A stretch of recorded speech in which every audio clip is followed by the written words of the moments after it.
Oo nga pala, na-assignment pa nga pala ikaw. Zel, nagawa mo ba yung assignment? Hindi eh. Kayo, hindi namin nagawa. Narinig ko yun. Susumbong ko yan sila kay ma'am. Ang assignment nga po pala, nagawa ko nga po pala. Sila pong tatlong nasa likod ang hindi po nakagawa ng assignment. O sige. Kayong tatlo. Let's go to the guidance office now. Kilosok ako. Gagati kami sa'yo.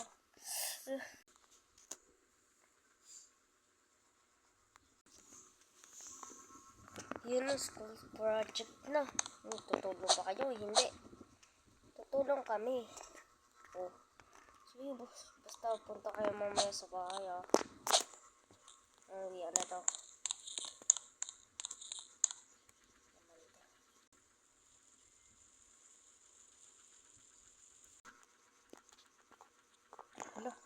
Wala pa rin sila. Tagal-tagal pa nila. Wala pa sila. Sabi nila gagawa ng project. Wala na. Gagawa dito. Wala na. Sabi niyo pupunta kayo doon sa bakay. Wala kayo. O kayong tatlo. Di ba kayong naman magkakagurokings? Stand up. Paano ko na ito? Hindi kayo tatayo. Tatayo malamang. Dito. Basa kayo, basa.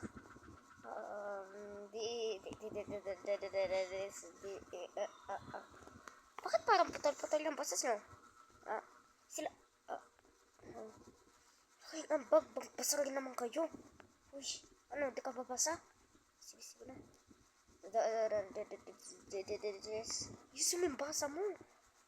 Wala kang parang wala na ako inambag kagab. Puna nga kayong dalawa doon. Ay, tatlo.